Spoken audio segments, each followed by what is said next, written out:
Tea time. All right. Hello to my one viewer. Is that you, Jordan? Don't watch. Don't. It's too much pressure, man. Go away. I want to say to Jen and Jordan. Don't. It's too much pressure. Johnny, nice. Hi, what's up? Ha, Princess Fluffy Cakes. I like it. So I'm Theresa Joy. I will be with you for the next hour or so, reporting here on Jordan Sheridan Reports. I'm sorry. I'm stretching. But I'm going to wait for a few more viewers. This is my first YouTube live. So, but I am a veteran at Facebook Lives, mind you. I mean, the patches and the badges, the years of Facebook Lives. I invented Facebook Live. Sorry, I'm just messing around waiting for viewers. So, we'll keep waiting. And welcome to my humble abode. This is my kitchen. It is 5:30 Eastern Standard Time. I am actually in Toronto, reporting to you live from, well, near Toronto, but I'm an American citizen. I usually work out of Buffalo, New York, born and raised. It's my hometown. But I do live in Canada right now, which means I have universal health care. I'm waiting for viewers. If you're wondering why I'm just sitting here shooting the shit, I'm just waiting for a few more people. It's not Theresa time, drinking tea, talking about life, maybe a little, but I have universal health care here, and I'm grateful for it because I don't have to worry about paying my bills, and I have been in multiple car accidents and never had to worry about my prescriptions or my doctors. And that being said, though, I do still have to pay for chiropractic and massage and things like that. So if we ever implement universal health care in the United States, we need to do full European universal health care where we get all that. We need universal health care that includes chiropractor, massage, naturopath, all forms of wellness so that we can heal as opposed to just keep popping pills. But in the United States, they don't want that because the pharmaceutical industry, as well as oil and weapons of mass destruction, really fill the pockets of politicians. I'm just waiting for a few more viewers. I should probably go. It's been 3 minutes. So anyways, my name is Theresa Joy, reporting here today for Jordan Sheridan Reports. Grab your tea or coffee or a shot of whiskey, whatever your vice, because I'm supposed to be with you for the next hour. And believe it or not, I'm not much of a talker. So anyways, a little bit about who I am and why I'm here on Jordan's channel. I've been reporting for the past 2 years, but most of my reporting is done on the streets. So what I like to do is go out into the communities and, it's not, I don't need you to hear me really more. I want you to hear other people. So for example, I do a lot of my reporting in Buffalo. We have a huge lead crisis. We have the highest rate of MS because of the PCBs and the smelt and the lead in the water and the ground and the pipes. People are suffering. There's so much gentrification over there. And I know that this story is not just specific to Buffalo, but also the entire country. So usually I'm in the communities speaking to people, giving them the spotlight and giving them the mic. But today I am coming to you from my kitchen. So, and also, you know what? Anything we can do to get our voice out, whether it's you or I, it makes changes. We have to be vocal to make the changes in this country. I feel like this is blurry. Oh, it listened to me. Did you see that? Now we is sharp. Okay, so, yeah, normally I'm out in the streets. You might know me. I've been doing this for like 2 years. I did travel all over the United States and I spoke to so many people. There's just so much going on in the country. We need so much help, and the government is doing nothing. As a matter of fact, the government usually, I mean, with Trump, and I'm not saying that this all started with Trump, the sufferings and the things that are going on in the United States that need to be fixed. This started well before Trump, but Trump has definitely added to it. He's made such huge tax cuts or cuts to programs that help people. So we're actually backtracking now. So anyways, today I want to talk to you about war. And this is a huge, huge thing. And maybe we all don't have the same opinions, and maybe you do not share mine. Let me tell you a little something that my opinion on opinions is you can have a different opinion than me. And I will listen respectfully. And I won't hate you for it. And I won't call you names. And that is something that has become out of control in our country. The way that our country has become divided, the citizens. And let me tell you that that is done purposefully. That is one way that they control us, they being the politicians, the corrupt, the corporations who are controlling the politicians and the media. When we're divided, we're not as strong. So yeah, of course, let's start a rift between people. Let's make the Democrats and Republicans hate each other and fight so much that they lose sight of the real issues in the country. So, well, they're just spouting out nasty words like snowflake, yada, yada. No one's even paying attention to the policies anymore. It's just like a battle. Me against you, right against left. And the issues are going unseen because people are so, just like it's like a football team. I'm a Republican and I just vote for Republicans. I don't read policies. I don't pay attention to what they're saying because you Democrats, you snowflakes, you liberals, yee. That's not the way it should be, but that's the way they want it to be in this country, and that's what keeps us divided and weak. One of the many tactics that they use. So anyways, back to war. What am I saying? Well, I want to talk about war.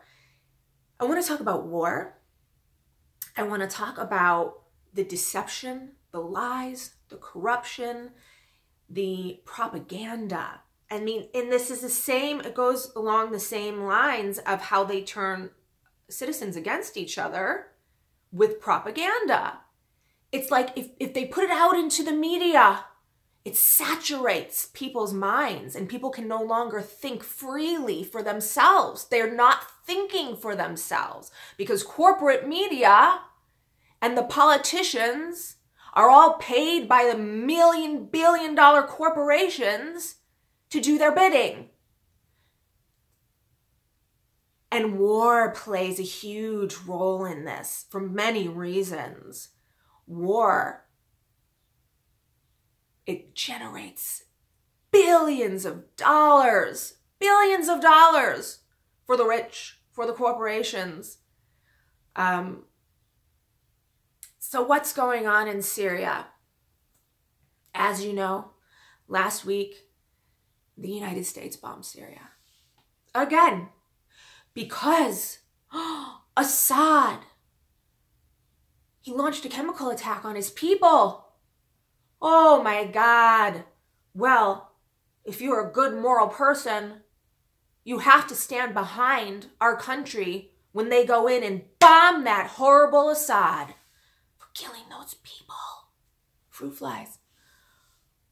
Wow. Okay. That was all over the media. Oh, Assad's so bad, he bombed his people. Do you know how many civilians and children the United States has been bombing and killing in Syria and in Yemen? Last year, in March alone, March 2017, 1,000 civilians were killed in Yemen by US-led airstrikes. That's 1 month. Was that all over the news? Was that on CNN, Fox News? Hell no, it wasn't. Go to Air Wars. That's from airwars.com. Go to Air Wars. They report all the civilian casualties in Syria and Yemen and different areas of the Middle East. Literally, since Trump became president, unbelievable. Thousands upon thousands of children and elderly people are killed all the time in U.S. air raids. And then all of a sudden, oh, Assad, chemical warfare, 40 to 60 people died. Let's start a world war. Bullshit. Anybody who's paying attention, which seems like nobody is paying attention, would know that the United States has absolutely zero interest in the lives of children or civilians in the Middle East. Case in point, Yemen. Yemen. We have been bombing and attacking Yemen for so long. We give weapons to Saudi Arabia. Saudi Arabia then uses those weapons to create genocide in Yemen. There is now a huge cholera outbreak. The largest cholera outbreak in history. Predicted 1 million people will die, 600,000 of them being children. Whoa! Oh my God! Do you see the United States over there helping them? No, we're not. Well, how about that? Because the United States has destabilized Yemen, and that cholera is because we've destroyed their sewer system. We completely destroyed it. And now they're also facing one of the largest famines of all time. Is that on CNN? Are people talking about that on Facebook? But Assad, chemical attack on his people. Let's go start a world war. Here's another thing about that. We didn't even do an investigation, right? How strange. I'm going to go drop bombs on Syria when I haven't even done an investigation. Trump wanted to do it quick. Do it quick, right away. Why? Because he didn't want to wait around to find out that it wasn't Assad. He didn't want to wait around to find out, for the proof. So he did it. And let me tell you, he profited from that. A lot of people profited billions of dollars from that. Let me give you the numbers. How much that cost the United States. How much profit. So this is CNBC. U.S. taxpayers paid millions of dollars for airstrikes on Syria. Here's a breakdown of the key costs. U.S. forces fired, and this is double what they did last year at this time. So last year at this time, just divide this by 2. That's what we did. That's the money we blew over there last time. U.S. forces fired 66 Tomahawk cruise missiles on 3 Syrian targets early morning local time, making for a price tag of $92.4 million alone in missiles.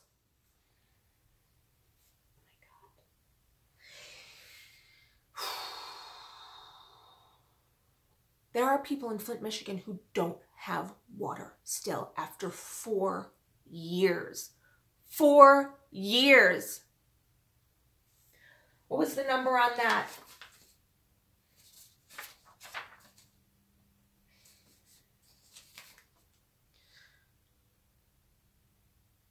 Karen Weaver said it would cost $55 million in Flint, Michigan to replace their pipelines so that people could finally drink water that's not poisoned, shower in water that's not poisoned. So children, oh my God, the children have been attacked by gas. We need to start a world war.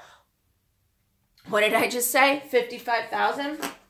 The children in Flint, Michigan are poisoned. And you just spent $92.4 million on missiles. And let me tell you, it was a false flag. That's my opinion. You're free for yours. But I'll tell you why I think it's a false flag. And that's not even all. I'm yelling now. I'm a peaceful person.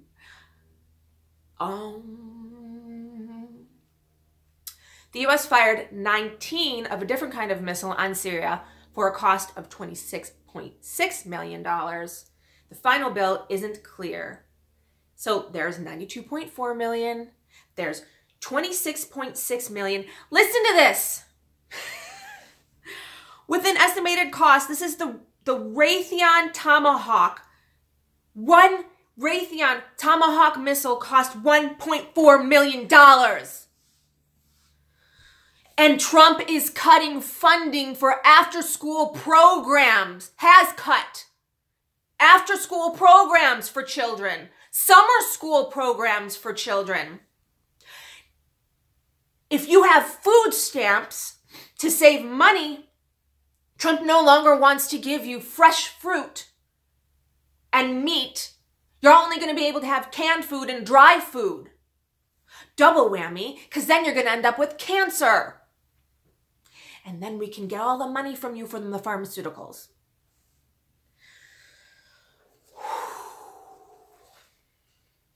Okay, where was I? So, right, Syria. We dropped the bombs. We didn't wait. There's many reasons for this. Why should we have an investigation? Maybe because the last 2 times we dropped bombs in Syria, when Assad attacked the people with chemicals, it was proven to be false. Wait a minute, it was false? Last year, it wasn't Assad? We didn't have proof? Wait a minute, when Obama dropped bombs on Syria because of Assad's chemical attacks, it wasn't true? It wasn't, we didn't have proof? No, we didn't. Okay, so why? Barack Obama bombing in Syria the first time. After the bombing, May 7th, 2013, the UN came out with an official report saying they accused Syrian rebels of carrying out the sarin gas attack, which had been previously blamed on Assad's troop. May 7th, 2013, the UN said it was Syria, it was the rebels, it was ISIS, it was Al-Qaeda, it was not Assad. First one, oh, sorry for dropping bombs on you. Sorry for spending the United States money on dropping bombs instead of infrastructure. Last year, bombing Syria. After they did it, General Mattis came out and said that the U.S. and its allies had no evidence that the Syrian regime carried out the attack. Newsweek. Lost in the hyper-politicized hullabaloo surrounding the Nunes Memorandum and the Steele dossier was the striking statement by Secretary of Defense James Mattis that the U.S. had no evidence that the Syrian government used banned nerve agent sarin against its own people. Isn't that funny? Lost in the hyper-politicized hullabaloo. What's being lost in the hyper-politicized hullabaloo of Stormy Daniels?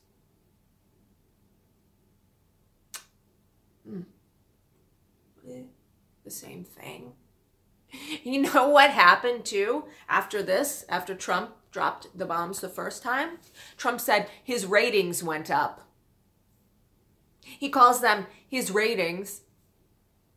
Trump's ratings went up because American citizens think that it's patriotic to kill people in the Middle East because they're all ISIS. They're all terrorists.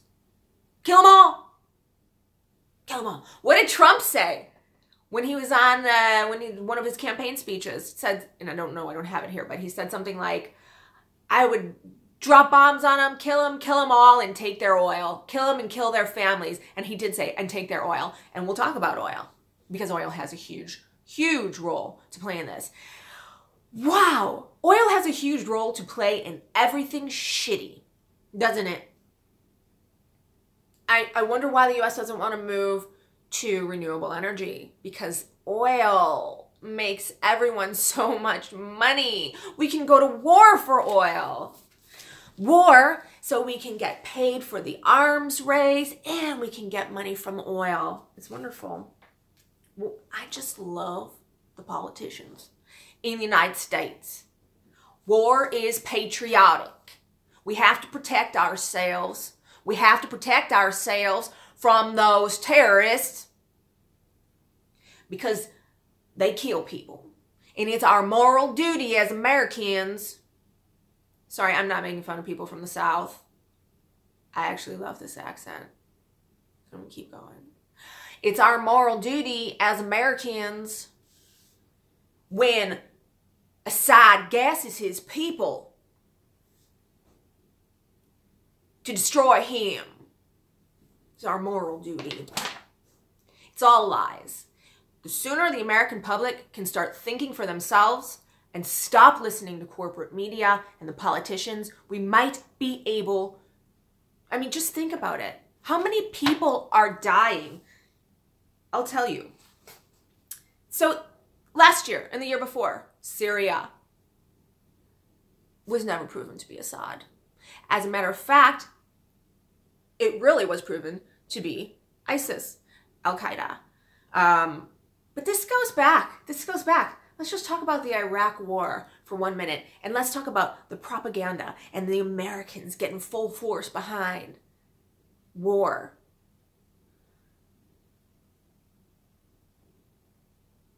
%50 of Americans were for war going into Iraq. 50% were not. Suddenly, there was this 16-year-old girl who went on TV, and she was crying, and she couldn't be, you couldn't know who she was for her safety.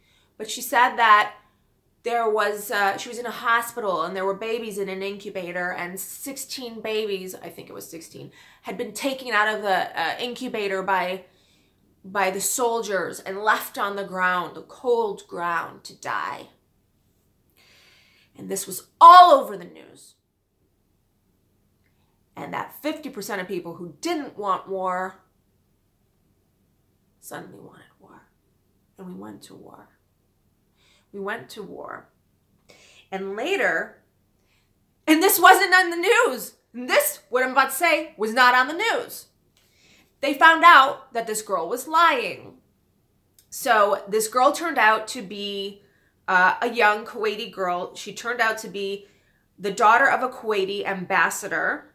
She was coached and given her lines by an American PR firm called Hill and Knowlton. A Canadian investigative journalist group called The Fifth Estate found this out. It was a $10 million U.S. Kuwaiti campaign to justify the U.S. waging war.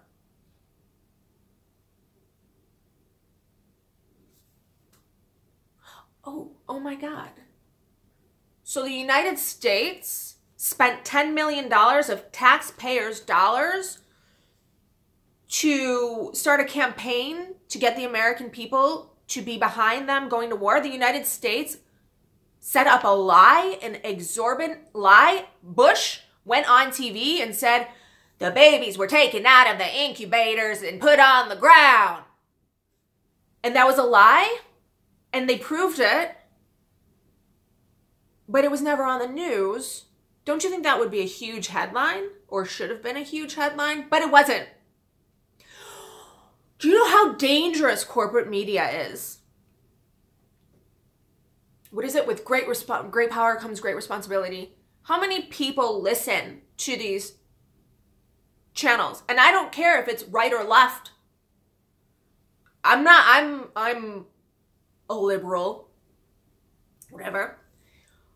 Do you think I'm going to tell you that CNN is telling the truth all the time? Absolutely not. Absolutely not. Especially when it comes to war. And it's not just like the United States lied to us and went to war. It's a word, war. It's just a thought. No. 500,000 children died in that war. 500,000 children died, not just in that war, but also because of the 10 years of sanctions following the war. So it was 135,000 Iraqis were killed in the war, 5,000 Americans were killed in the war, and then over 1 million Iraqi civilians died in the 10 years that followed because of U.S. sanctions, most of which were elderly and children. So let's go back. Oh my God. I heard on CNN the other day, Trump has a soft spot when it comes to kids. He seems incensed when he hears about kids dying. The pictures that you will see from last week, the chemical attack, children. Wait, what did I just say here? 1 million civilians died because of U.S. sanctions, the majority of which were elderly and children. And we went to war because 16 babies were supposedly pulled out of incubators. Because of 16 babies were supposedly killed out of incubators, why didn't anyone care about the 1 million Iraqi children and elderly people and civilians that were killed after that because of us?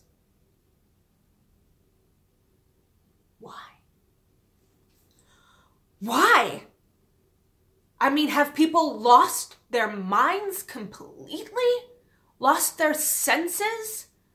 Just because you're a Republican and the president is a Republican, everything he does is fine? It's not. If this was Bernie Sanders, who I love more than life itself, doing this, I would be up in arms, enraged. I would be yelling. But people, I don't understand what's going on in the United States. They've lost their mind. I get it. People don't have time to do the research. They're busy. They have kids. They have jobs. So they throw on the nightly news at the end and they listen to whatever the commentator's telling them, and then they go regurgitate it like it's law. And this goes for me too. You don't have to believe a damn word I'm saying right now. All you have to do, is do the research and not just go to one source. Keep looking. So, speaking of sources, let's just talk real quick about this last week, and that a report by RT, an article by RT. You love this? It's so old school. I printed everything out because I don't have that great, I don't know what happens there, like when you're reporting and you press a button and then pictures show up on your screen and it's all great and convenient. We're guerrilla style right here. I printed this out. And excuse me, I don't have my glasses, so I'm probably doing this when I read stuff, but my insurance won't let me get my glasses until 2 weeks because I lost them. So this is a report by RT. It's titled, After Visiting Duma, Western Media Begins to Question Gas Attack Narrative. I really love how they say narrative. After speaking with eyewitnesses on the ground in Syria, even mainstream media are beginning to cast doubt on the West narrative of the alleged gas attacks in Duma. Agence France Presse, AFP, the world's third largest news agency, and The Independent, a British online newspaper, each have published stories that question whether chlorine or any chemical was even used in Syria. So they spoke to witnesses, a witness there that afternoon. The victim suffered from asthma and pulmonary inflammation. They had treatment and some were sent home. There was no symptoms of a chemical attack, but some foreigners came in, and this is talking about she was in the hospital. She's a medical student. Some foreigners came in and sprinkled water on people and started yelling, and chaos broke out, and then there was someone filming. So bombs were dropped. What this article goes on to say is that the bombs, there was some kind of bombing, but what they're saying is that it caused dust to rise up in the air and go into the basements of civilians, so people were having problems breathing, and they went into this, clinic having these problems breathing. Everything was fine. Here, I'm going to read the word for word here. All the stories published with different outlets corroborate testimony from 2 of the men who appeared in the footage that has been spread far and wide by Western media and governments. Interviewed by the Russian military, the 2 men said they were unknowing accomplices in the gas attack ruse. We were working and we did not pay attention to the people filming us, the first eyewitness said. A man came in and started screaming gas, and everyone started panicking and spraying each other with water, but there was no chemical poisoning. Doctors and medical workers questioned by the Center for Reconciliation confirmed that there had been no reports of patients suffering from chemical poisoning in Duma after the time frame of the alleged gas attacks. Why is that not on CNN? Why is that not on Fox? Why is that not Sarah Huckabee Sanders? I don't know why I said it like that. Why is she not talking about that? Why is Trump not talking about that? Why is this not everywhere? I don't know. I don't quite know. So here's the question that nobody's asking, or I know people are, but like mainstream, it's not happening. Why would Assad gas his people? It's just like last year. Assad was winning. He was finally winning. The United States was about to pull out of Syria. And all of a sudden, Assad decides to gas his people. He does the one thing that he knows would turn the world's superpowers, who are much stronger than him, against him. Gas his people when he was winning. He was winning. What was it? They said something like the ISIS and that we're on the verge of just that he was winning. Why would he have gassed his people? That's what happened last year and this year. The United States was about to pull out of Syria, and then he decided to gas his people. No one asks why. Why? Just because he's a bad person? Because he's a horrible, horrible human. If he wanted to kill people, he would have just bombed them anyways, because bombing is way more effective than gassing. But, well, no one asks those questions. So, does the United States really care about children? No. What would be a reason why the United States would want to stay in Syria? Number 1, the military-industrial complex. Number 2, oil and gas.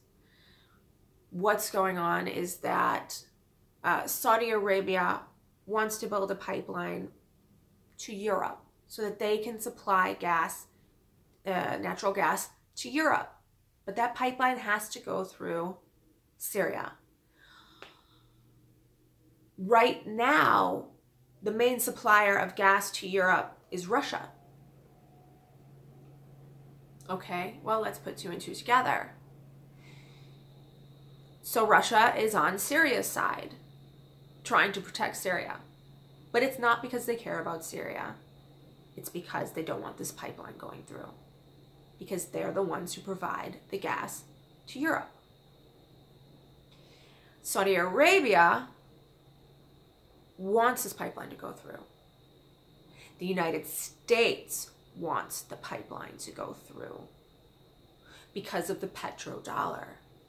Because anyone who buys gas has to first convert their currency to American dollars. And then the Saudi Arabian government gives the United States a huge payoff for that. So the United States supplies Saudi Arabia with weapons. Saudi Arabia supplies ISIS and Al-Qaeda with weapons. ISIS and Al-Qaeda go into Syria. They're fighting there. We're fighting in Syria, but we're protecting the people. We're trying to fight ISIS, which we actually supply the weapons to anyways.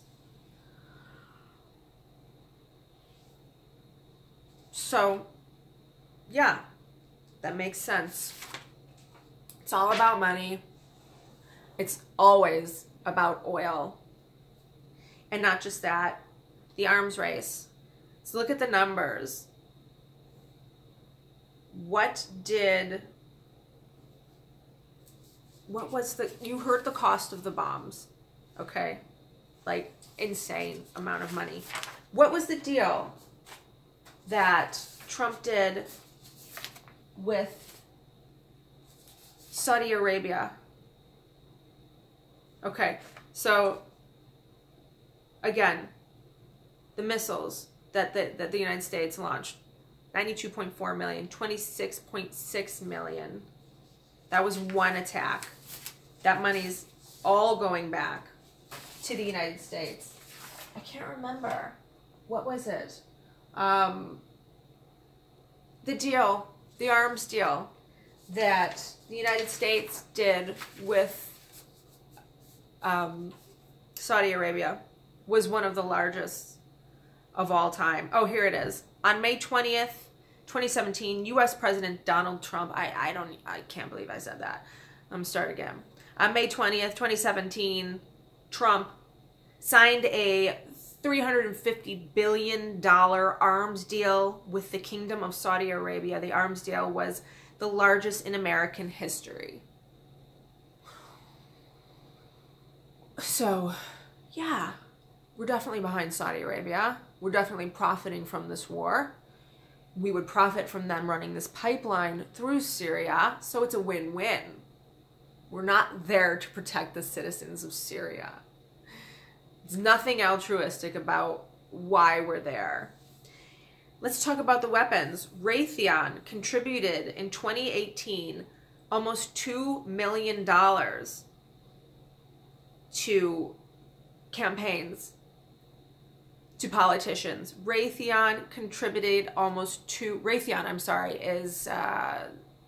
they make weapons in the United States. So they contributed also almost $2 million to American politicians in 2018. They contributed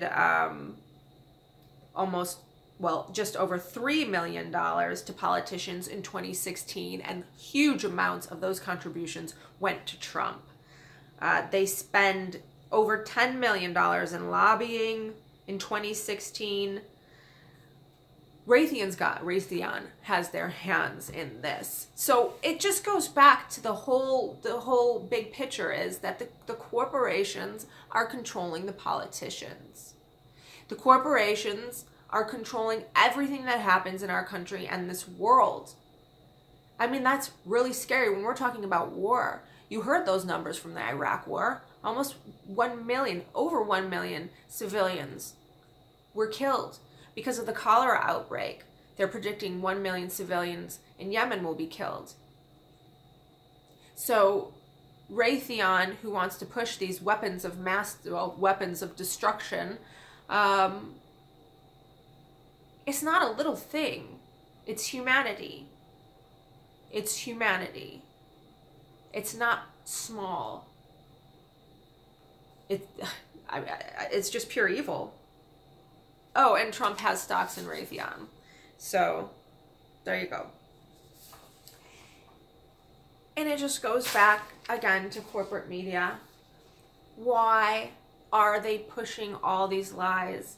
And I just wish that people understood not to listen or trust corporate media. That's why it's so important to support independent media, like Jordan, like Jimmy Dore, truth tellers. We're not getting paid off by huge corporations. We're only trying to save the world, make the world a better place. There is truth out there, but it's not in corporate media. And it's sad. I mean, these are not small things. It leads to death. And now, okay, I just wanted to real quick, again, talk about now how this equates to what we need in the United States and what we're not getting. So, like, again, just this one missile attack, $92.4 million, 20 plus $26.6 million on this last attack in Syria. Okay, let's just take a really quick look at some tax cuts, some things that Trump has made cuts to in the United States. And keeping those numbers in mind that we just blew on dropping those bombs. First of all, like I said, it would only cost $55 million to fix the lead problem in Flint, Michigan. We're dropping bombs in other countries and lying about the reasons why we're doing it when there are people in Flint, Michigan who are still poisoned and their children are still poisoned. $55 million to fix that problem and save American citizens' lives. Lead pipes. The lead issue is not just in Flint, and now we all know that Flint has more problems than just lead in the water. There's so much more in that water that's poisoning them. But I'm from Buffalo, New York, and I've been reporting on this for 2 years, and I've interviewed person after person, and I've met the children. These children have so much lead in their system that they have to go for chelation. That means they have to get their blood cleaned sometimes twice a month. Their lives are permanently affected by the disabilities, the neurological disabilities that they have acquired from the lead poisoning. This is in Buffalo, New York. It's the lead pipes. It is lead in the paint. And those programs to remediate the lead from the paint, Trump cut them. He had to save money, you know. He had to save money so that he could drop bombs on other countries. But the lead pipes are huge. And I have an article here about people in Chicago being poisoned. But it's not just Buffalo. It's not just Chicago. All over the United States, our pipes are deteriorating and lead is leaching into the water. And this is going to change the future of American citizens because all the children are being infected with lead poisoning. And that it's a neurological thing, lower IQ, attention deficit disorder, proclivity to violence, depression. So why are we dropping bombs in other countries when it would take $300 billion to fix the pipes in the United States? And we have to do it. I mean, I don't even hear a politician talking about plans to do that. This isn't a small thing either. This is huge. When you have a child who becomes an adult, who has a proclivity to violence, attention deficit disorder, lower IQ, and physical problems, you have then an adult who might end up in jail. Yay, great, the politicians love that, more people in jail. You have a child who is not going to have be able to hold a job, who is not going to be able to, or who's going to be sick. Yay, pharmaceuticals. I mean, it's just this big web of, I feel like the war is being waged against the people in the country more than anything else. So, yeah, $300 billion to replace all the pipes in the United States. Trump cut, and we're talking about how much money did I just say he spent on bombs? And Trump cut after school programs for schools, summer schools. Like I said, he's changing it so people who gather food stamps, who have food stamps can no longer have fresh produce and meat, but have to have canned or pre-packed items that are they're not healthy for you. They're, they make people sick. These are some of the cuts he made. He had to save money. Trump had to save money, right? Meanwhile, we're spending billions on bombs. Education department, he cut $4.9 billion. Community learning centers, literacy development grants, education opportunity grants, student support, and academic enrichment grants. Those are just some of the few. Health and human services, $4.8 billion. He needs to cut. He needs to trim off, trim off the fat from the meat. Got to save some money so we can go drop bombs. Health and human services, healthcare research and quality, health professions and nursing training, low-income home energy assistance programs, Homeland Security. $235 million he cut from Homeland Security, including flood hazard mapping and flood and hurricane risk analysis programs. He cut programs, and then he goes to the areas in the United States that are flooding. I care so much about you. Thoughts and prayers, thoughts and prayers. But I'm going to cut $235 million to Homeland Security, including the funds that will help people in hurricanes and floods. Makes a lot of sense, no? Interior Department $122 million he cut from the National Wildlife Refuge fund. And maybe a lot of you don't care about animals, but I do. I don't know, a lot of people do. We are polluting and destroying this planet at a record-breaking pace. It's as if people have lost connection to the earth, to the planet, to the animals. It's so busy. Rush, rush, rush, make money, pay bills, that I think so many people have forgotten just the basic beauty in the world. That you can walk outside and sit on your patio and watch the birds and the squirrels and feel the wind and be relaxed. And that helps you. That helps to relieve stress, which helps to reduce disease. But no, animals are just another, just another speed bump in the way of progress of the United States. And it's all about the economy, and we should just, kill the animals. Where's the oil? Back to it. Labor Department, $527 million. And I found this really interesting that he cut migrant and seasonal farm worker training. Well, of course he did, because those migrants that help the farmers that have been working on the farms for years, working hard, that appreciate their jobs, well, they could be Mexicans. My God, they could be bad, hombre, racists. We need to cut funding for the migrant and seasonal farm working training. Also, he cut funding for Senior Citizens Community Service Employment Program. Well, screw the senior citizens. They're at the end of their life anyways. Doesn't really matter, does it?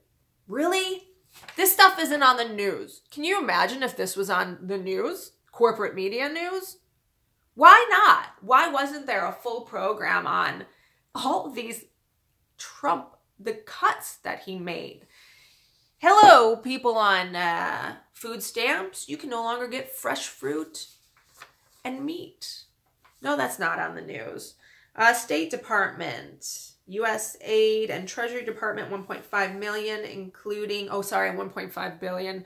He cut, including Green Climate Fund and Global Climate Change Initiative. Of course! Because climate change is a hoax. It's that Chinese hoax, good old Chinese hoax. But interesting how they're leading the way in renewable energy while we are pushing coal. Dramatic pause. Brain explodes. Sometimes it feels like it's a bad dream, doesn't it? It's not hopeless, by the way, not by far. I don't report to make people feel angry and hopeless. No. When we are united, we have the power. And I believe that. But we do have to get the truth out, and that's, again, why it's important to fund something like this, to fund independent media so that we can get more reporters out there into the street, so that we can go into the communities, go into the neighborhoods and see and hear exactly what's happening and report it. And you can share that on Facebook and you can share that verbally with people. And we can finally start breaking through the lies and spreading the truth. And the truth affects the way we vote at the polls. And if people don't know these truths, we're going to keep voting for the same shitty ass corporate politicians that we always do, who take money from donors and do the bidding of the corporations instead of the people, and the people in Flint and the children and everyone else in this country is going to keep getting screwed. So please support independent media. Please support Jordan's channel. This channel, here, let me take a break from this, but it is all in line. Jordan is starting his reporting journalist team called Status Coup. Yes. And he's going to send people out onto the street, and he's going to go into the cities and go into the neighborhoods and speak to the people who are suffering and have them out, get their voices in the spotlight so that we can share it, so that we can go to the polls and vote for the right people and change this country. So the point was that it's not hopeless. I'm not trying to provoke a sense of despair in you. I'm trying to provoke a sense of empowerment in you so that with this knowledge, we can share it and we can unite and we can change the future, because freaking corporate media is full of lies and we need to change the narrative completely. We need to flip this country upside down on its head and back around again and shake it out, because there's nothing right. There's nothing. The only thing that's right now is the awakening of the American citizens and the way that they are taking the situation into their hands and knowing that they have the power to make changes. And another great thing that's happening right now is all the new people who are going to be running and who are running 2018, 2020, real people, altruistic citizens of the country, who will straight up say, we are not corporate shills. We will not take money from corporations because they're like you and me, and they are you and me. I know so many people who have stepped up to the plate and who will be running in 2018 and 2020. And that's another thing. We have to spotlight them, and we just have to spread the information that look further. Like, it's the politicians who are going to have all the funding that are going to get heard. They're the ones who you are going to be saturated with the information about. And just because you're seeing their name and hearing about them everywhere doesn't mean that they're the best. Usually means that they're taking money from corporate donors. So it's really a red flag. You got to dig a little deeper and look for the underdog. Look for that woman or that man who doesn't really have a lot of money to fund their campaign, but see what they have to say, see what their policies are, and trust them. Trust them. Just because they don't have a large budget doesn't mean that they can't be public servants. What is it called? Public servants? That doesn't mean that they can't, do a good job and fight for the people and stand for the people the way a politician should. We need to change the narrative 100%. It's really sad. I've seen a lot of people running for positions that they got, just pushed down by the politicians who had all the money from the corporate donors. I know personally so many people that didn't win because they just couldn't fight their way out of the shadow that was being cast on them by these politicians who had all this money to run their campaigns. So we have to look deeper, and I caution people for the future. Democratic Party is going to present you with some corporate politicians that they're going to package, and they're going to make it look like there are heroes, and they are not going to be. You have to see, go to opensecrets.com, see how much money they've taken from corporate donors. Look at their past policies and what they've pushed and what they haven't stood for. I'm sorry, Cory Booker, he does a lot of great things. Like, he says a lot of great things, and I like that he's standing up for certain things, but I mean, he's taken a lot of money from the wrong people.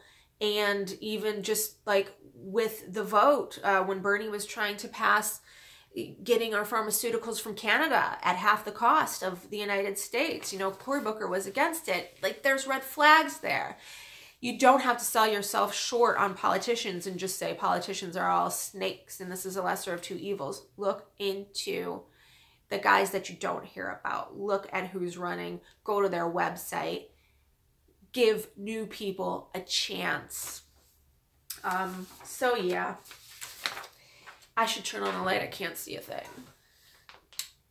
How's this for me? Sorry. I didn't realize the sun was setting. Like I said, I've always been taught in my life to keep things brief, but I have been asked to speak for an hour, and so I am. So that's that for war. It hurts me when I see people, I hear people so behind this war or just so misguided. You know, oh, Assad bombed the people.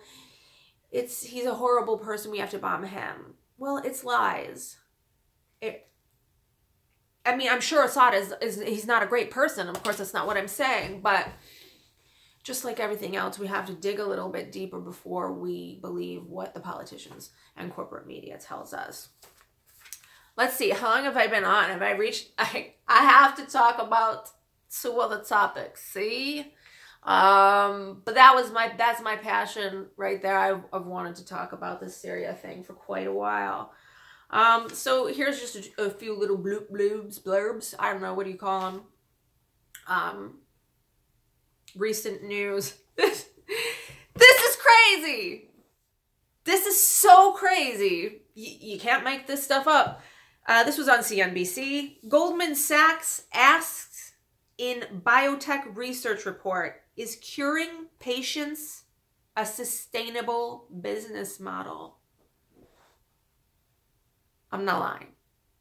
Goldman Sachs asks in a biotech research report, is curing patients a sustainable business model?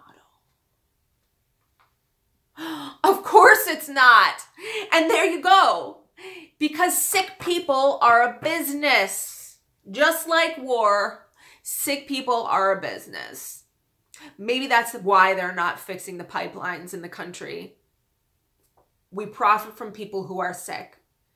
Maybe that's why they cut the few laws that were put in place to keep our water and our air clean.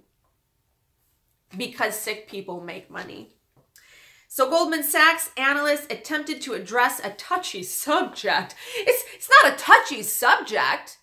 This isn't even a subject. It shouldn't even be a subject. Address a touchy... What the hell?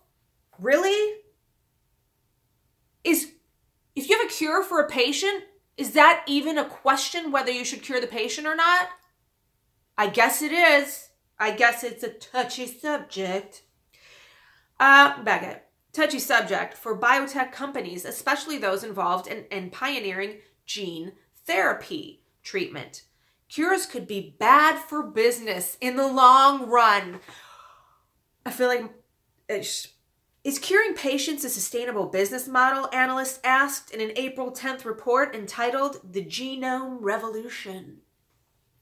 The potential to deliver one-shot cures is one of the most attractive aspects of gene therapy, genetically engineered cell therapy, and gene editing. However, such treatments offer a very different outlook with regard to reoccurring revenue versus chronic therapies.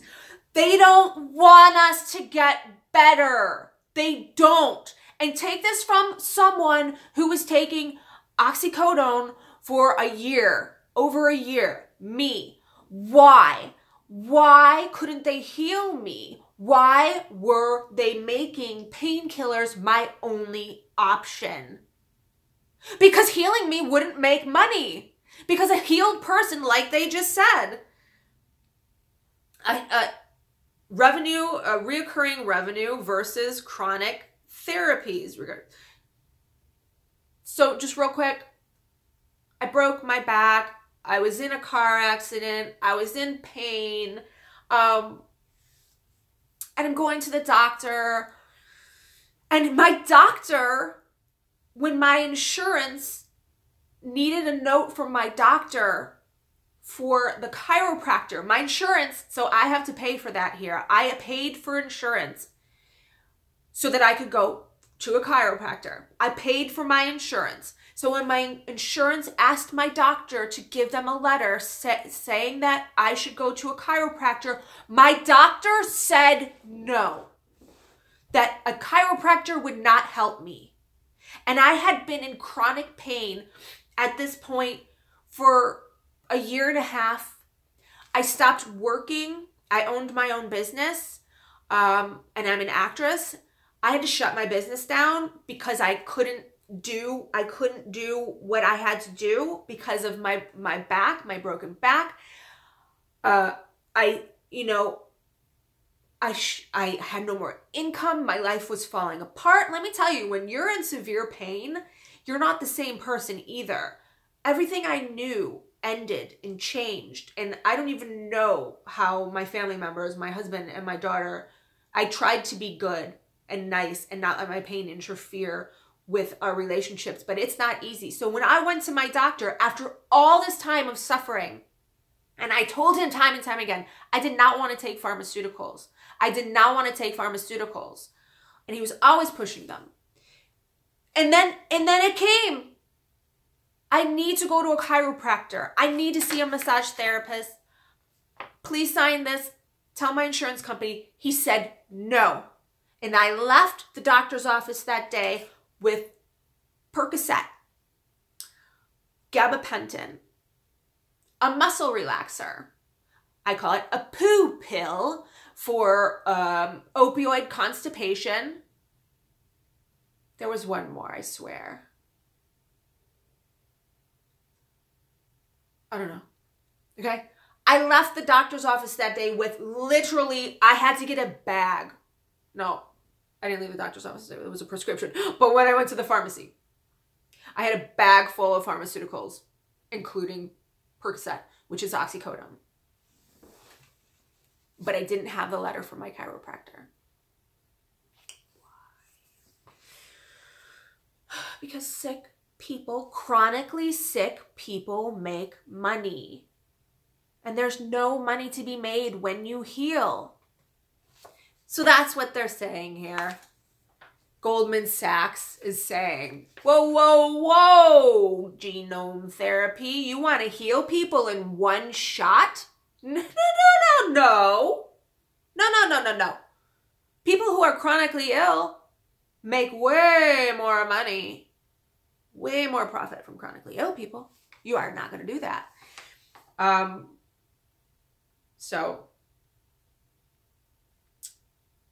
blah, blah, blah, blah, blah, blah, blah, blah, blah, one-shot cures, recurring revenue, said analyst Salveen Richter.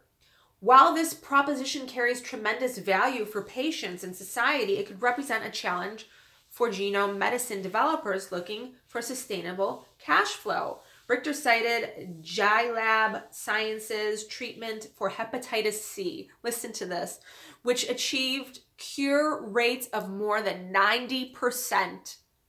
The company's U.S. sales from these hepatitis C treatments peaked at $12.5 billion in 2015, but have been falling ever since. Goldman Sachs estimates the U.S. sales for these treatments will be less than $4 billion this year because of this genome therapy. So let me just repeat this. So all of a sudden we have this cure for hepatitis C, this gene therapy. It cures 90% of people with hepatitis C. So the company that was treating the hepatitis C with pharmaceuticals, made $12.5 billion in 2015, and now made less than $4 billion this year because people were cured. But Goldman Sachs says this is bad and this should stop because it's bad for the American economy. That's really scary because this therapy is not just for people with hepatitis C. This can cure a lot of things. And Goldman Sachs has their hands in it now. And what does that mean? We might not be hearing about this gene therapy soon. It might just disappear. And these gene therapy treatments might just disappear. And it's not the first time that this has happened.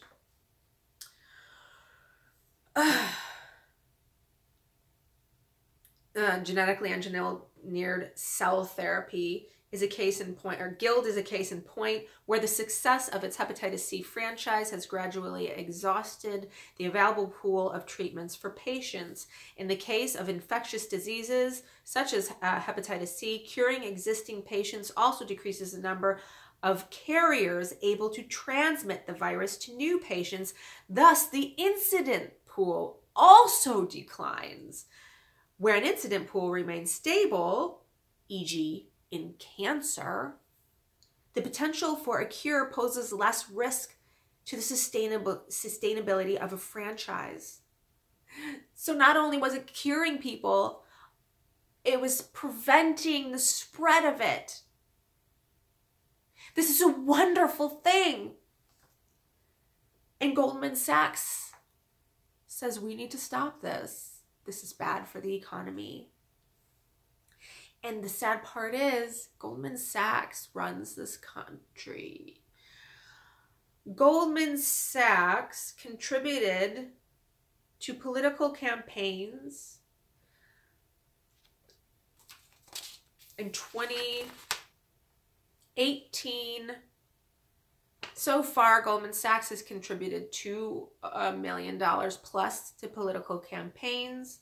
In 2016, Goldman Sachs contributed almost $6 million to political campaigns. So the politicians are in the bag, the Goldman Sachs bag. And also, like I said, pharmaceuticals are a huge, huge business.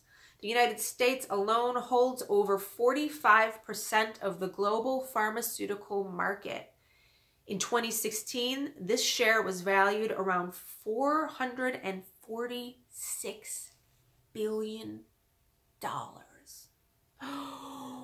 Why would the United States want to cure people of diseases then?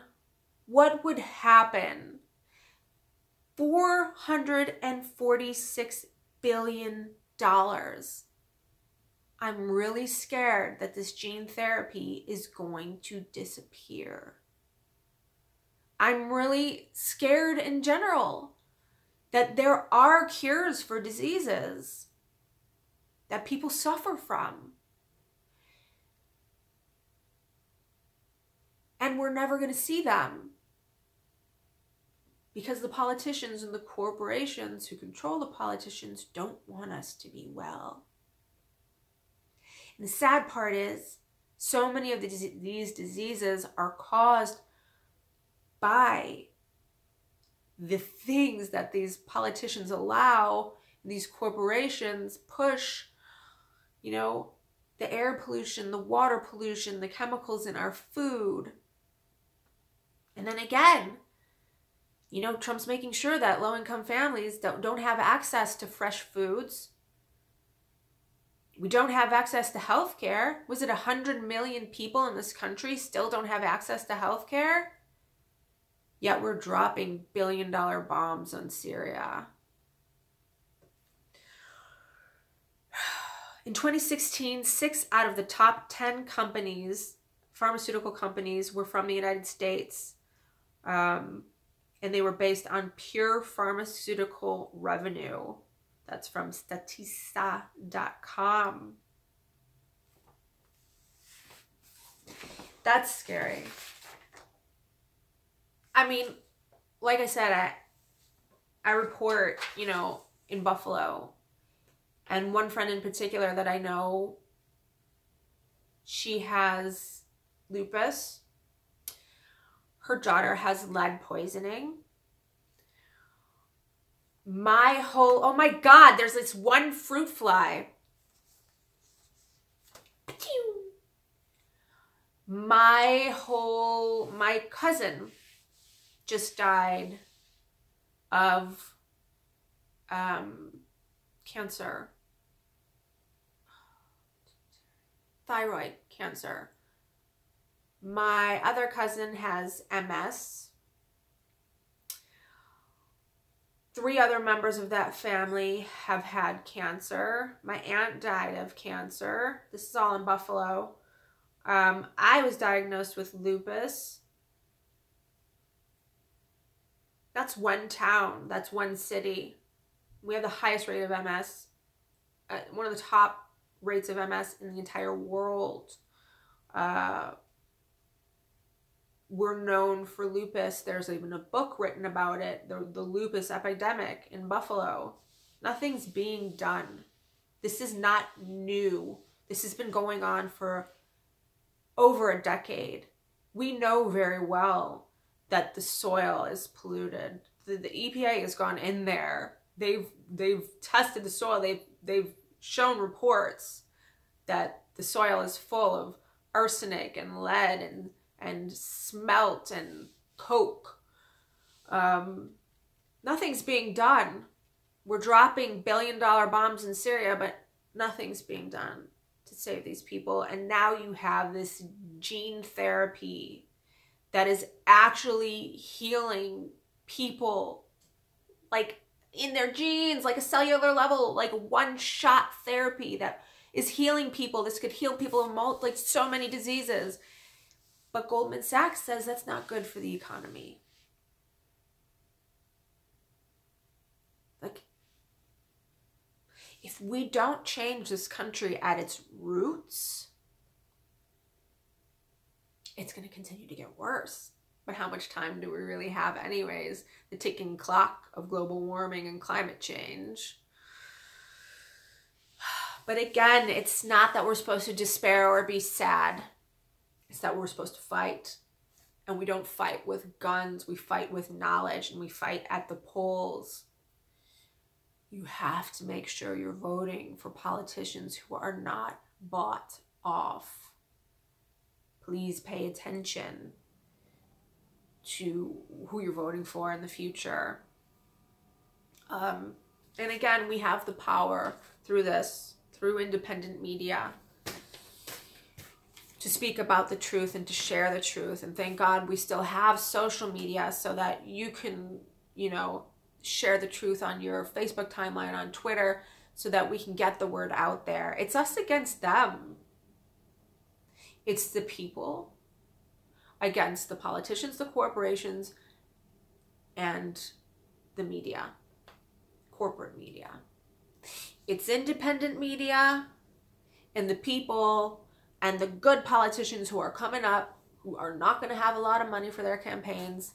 It's us against them.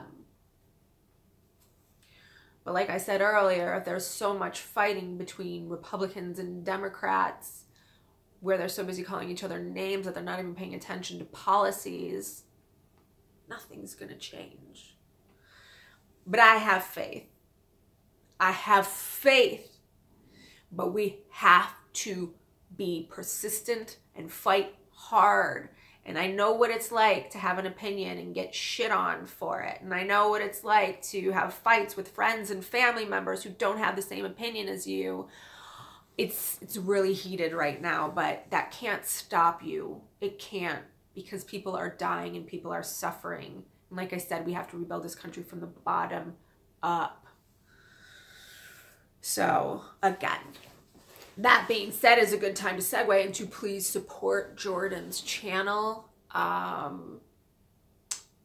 Contribute to his Patreon, whatever you can. It could be $1, so that he can get his journalist team out on the streets and we can come to your neighborhood and we can interview the people that you know who are suffering. You know, we don't want to talk about Trump and Stormy Daniels and bullshit. We don't want to be sidetracked by this circus, this manufactured circus. We want to talk to you. We want to talk to the people in this country and really get the word out about the problems in this country. And there are so many. So if you could, please support Jordan Sheridan's Patreon, so he can get the company off its feet and we can get out on the street. Totally didn't mean to rhyme, but I did. Anyway, Jordan doesn't do this for fame. I don't know like what purpose. It's because some people truly give a shit in this country. I know you do. I know you do. And you know people who do. I do. Jordan does. I've always been fighting injustices. Yeah, I have. But things were a lot more peaceful 2 years ago before I really went dove into it. You know? I really enjoyed being a peaceful person, but I could not pretend that there weren't people in this country that are suffering. And I care about people I don't know. How strange. And I care about animals, and I care about the planet. So, you know, there are dedicated people who are willing to go out into the world, into the community, and do the reporting that needs to be done to change the country and not lie. I mean, how are we going to fight? How are we going to fight corporate media? Their lies. I mean, look at they're pushing the country again into war because of their lies and their propaganda. It's not the first time. 1 million people died in Iraq, civilians. But it was great. Everybody was so excited. Let's sing a song. It's patriotic. It's happening again. We need people out there telling the truth. We need people out there telling the truth and spreading the truth. So anyways, please support Jordan so he can get his media company off the ground. With his Patreon, like it could be anything. It could be $1 a month, because even if it was $1 a month, it still builds up, and we need to make changes in this country. Okay, lastly, I'm sorry if you haven't been with me the whole time.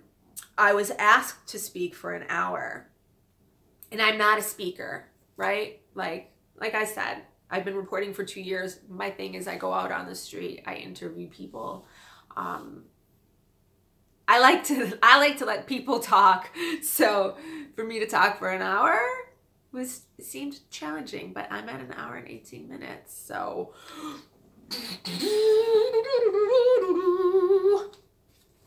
but I do want to talk about one more thing real quick that I read, and this reading the news is depressing, isn't it? It is.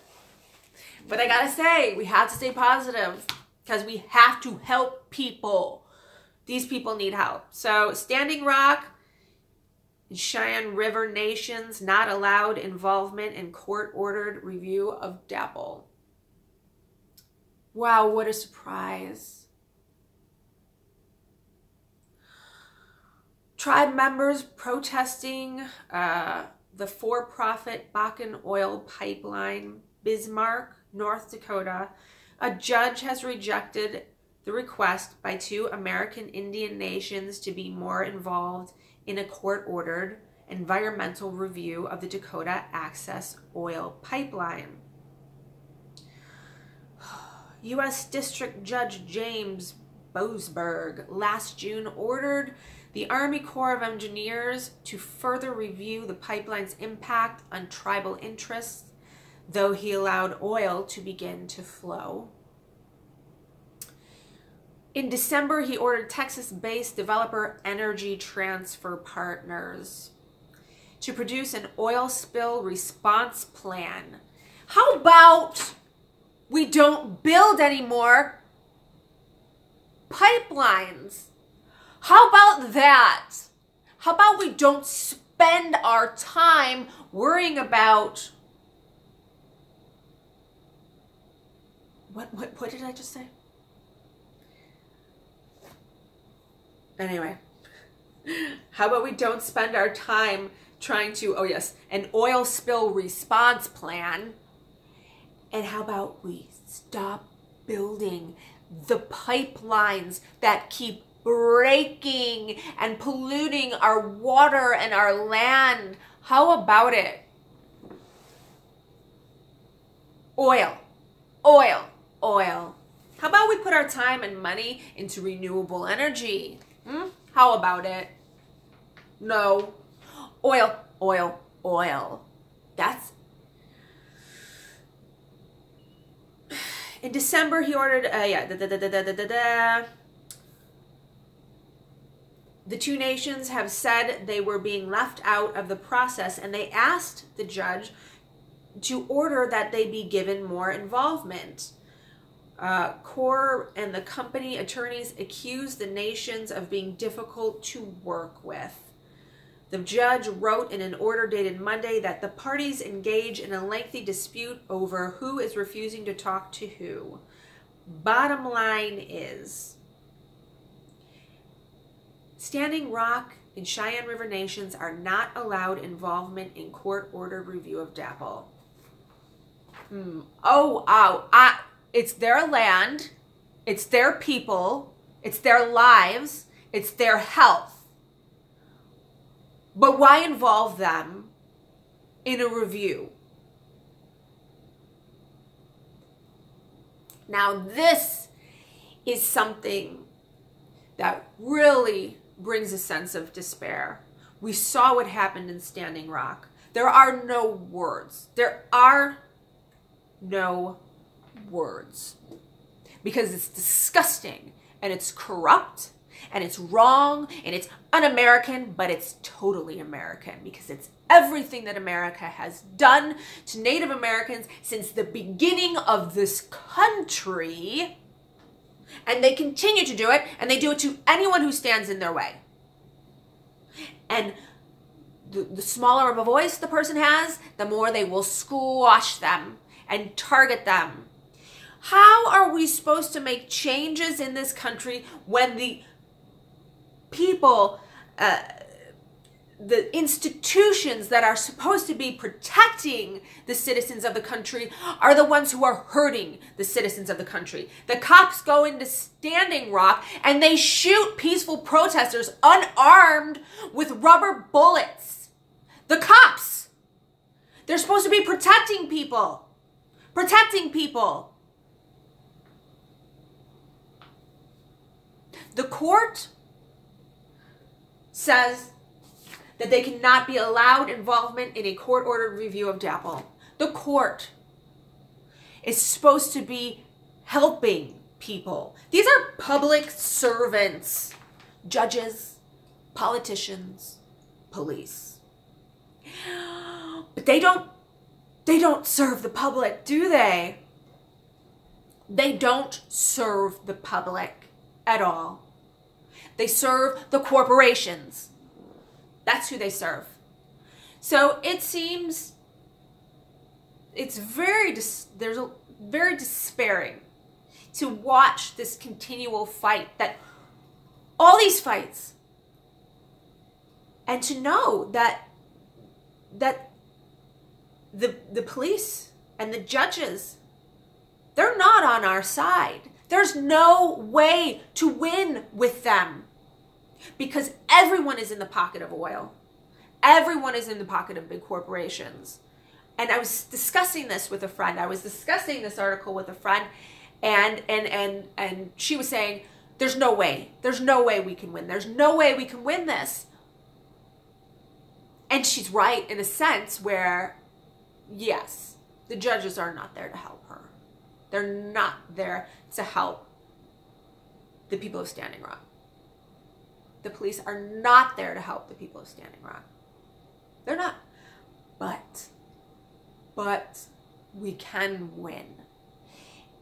The way that we win is through public outcry, because it's always been proven throughout time. When the masses rise up, when the masses speak out, because we are the people who vote, that's when we can make a change. So, did anyone hear about this? Is this on the news? Is this on the news? No. How much coverage did Standing Rock get on corporate media? I have family members who had no idea what it was.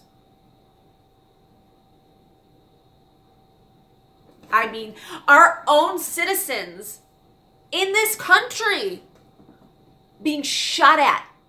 Unarmed citizens being shot at by cops in this country. And the majority of people in the country don't even know that it happened.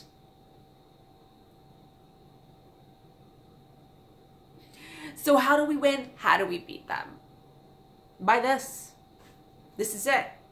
Just to spread awareness. I swear to God, if they ever took social media away from us, we'd be in big trouble. This is the one gift that we have, the one weapon.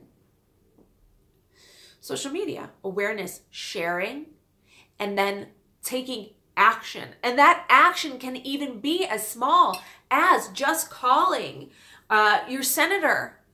Just calling your senator and saying, do something about this or I'm not going to vote for you. Because that's all they care about. They don't care about the people, but they want to keep their position. And that's the only way you can do it. So that's our weapon in order to not have to feel defeated. I mean, God, we can't let them keep winning. This is Mother Earth. Water is life.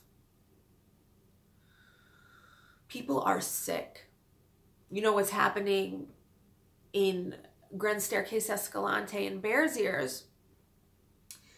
From the uranium mining that they already have done there in the past, there are so many people that have cancer. There are so many people that have died.